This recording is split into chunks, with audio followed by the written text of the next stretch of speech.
So today is Paige Bueckers' first ever WNBA game, first real WNBA game. Yeah, she played a preseason game against the Aces. And, look, I don't think Paige will ever struggle as far as, basketball ability-wise. Because, again, Paige Bueckers is, ability-wise, one of the top 2 or 3 guards in the WNBA. We can be honest, she is 100% one of the top two or three guards ability-wise. I'm not talking about impact-wise. I'm talking about pure ability. And I know, obviously, a lot of people are, will mistake one for the other. There are players that are going to do better. There are players that do better with less ability in general. And just ability-wise, because she can handle the ball, she can pass the ball. And she's playing against one of the toughest opponents in the first game against the Minnesota Lynx. And the Lynx, again, they're not quite as tough now as they will be later on in the year. They're playing against the Minnesota Lynx without arguably their, 2 biggest X factors. Yes, Fee Collier is their best player. But, Kayla McBride is a huge X factor. And Alana Smith is a massive, massive X factor for this team. The team, I've always said this with the Lynx. Last season, they did not survive when Alana Smith was not on the floor. Was Alana Smith better than Fee? No. But the team did not function without Alana Smith. But now, when it comes to the Lynx, they have Jessica Shepard. But I'll be really interested to see how we will see the respect level of Paige Bueckers today. We will see based on the matchups.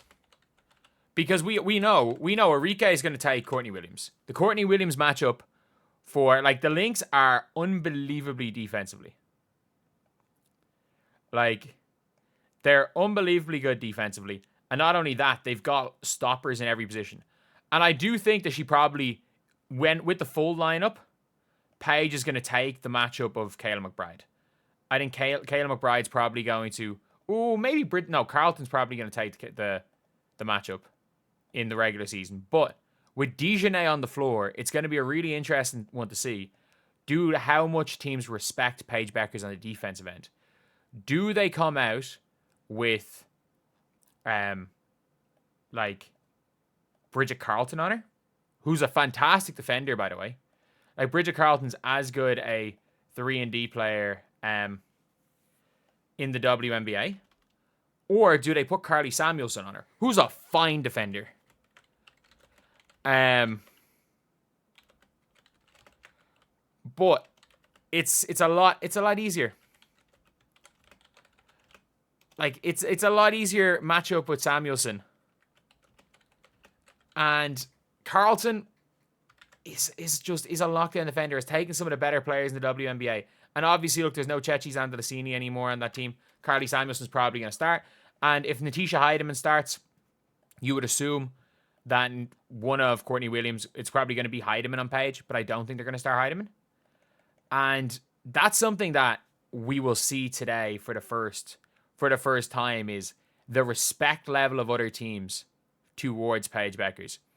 Because nobody, and I mean, there's not a single team in the WNBA that did not put their best defender on Caitlin Clark last year. So it's not just there's rookies. They don't they're just going to leave the rookie. Why would they put someone on rookies? No, teams put their best players on Caitlin Clark last year. By about game 5, teams put their toughest post matchup on Angel against the Chicago Sky. It was these rookies, as much as people want to say that it took them a learning period, there was a learning period, especially for Caitlin. She was the first thing on the scouting report in day 1.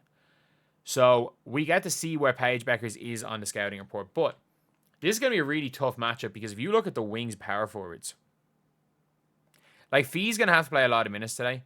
But if you look at the Wings power forwards and centers, who the hell is going to guard Fee? Or say the Wings. Who's going to guard Fee? Tiara McCown can't guard Fee. Who's going to guard Jessica Shepard? Who's going to guard either of them? Dejanay is going to probably start on... if I would strongly consider starting, if I was the Wings, starting Dejanay at the 3 today. Like, I would strongly consider starting Dejanay at the 3. Or sorry, at the 4. She's going to start at the 3. I'd start at the 4 because you've got a Lynx team who who have a lot of size, whose Fee will absolutely murder Nalissa Smith. Did we not see what Fee Collier did to Nalissa Smith last year? Like, you would have to start. Like, you can't start Tierra McCown. You just can't start Tierra McCown. There's no way you can start Tierra McCown in the year of 2025. Like, especially if you're trying to play defense. There's just too much movement. There's too much player movement, too much ball movement for the Minnesota Lynx. And, like, Nalissa Smith can't guard Fee at all. Like, I would start, if you're going to start Nalissa Smith, I'd just start her at the 5 and put her on Jessica Shepard and just try to out-offense the other team, because you're not going to stop this team. I don't care that Chris Sides is a defensive coach. I don't care that you ran a 2-2-1 press against the Toyota Antelopes and you locked down the Toyota Antelopes. I don't care that your defense looked good against Toyota. It looked unplayably bad against the Aces. Maddie Siegrist is not a particularly great defender. Ty Harris is going to be good. If she comes back, she can come in. And Paige is going to have not an easy matchup on the other end, because I would assume Arike and Courtney Williams are going to guard each other. Dejanay is probably going to go and take... She's probably going to get the Carly Samuelson matchup. She's probably going to have it really easy. And, like, it's where we see what the kind of respect level is. Like. And again, I understand hiding Paige Bueckers on the defensive end, because we saw it last year with rookies. We see it with the top players. Like, top players, you should try to hide them if at all possible. If it's possible, you should try to hide a player. However, like, it's not... Like, you're not going to be seeing...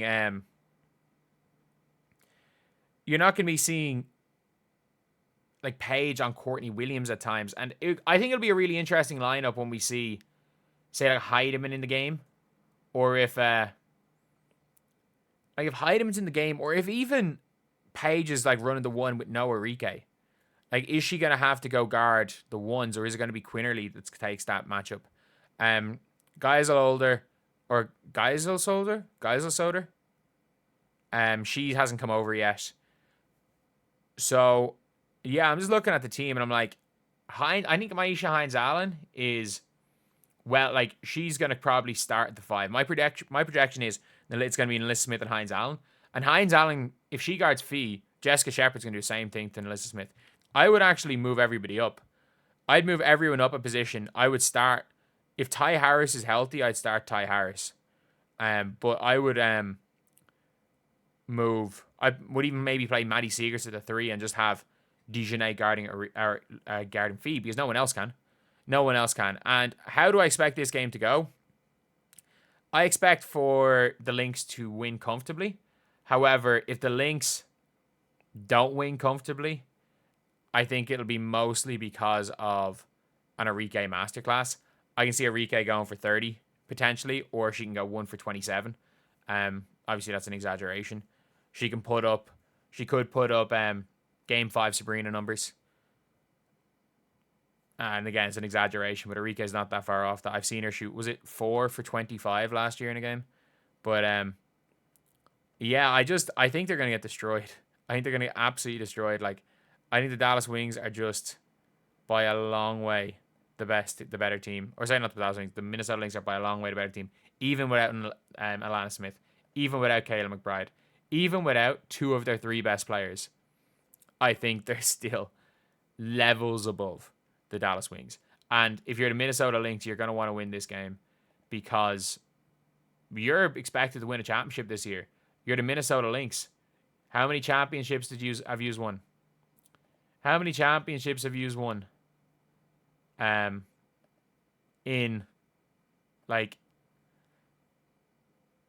the last decade. You won none in this decade.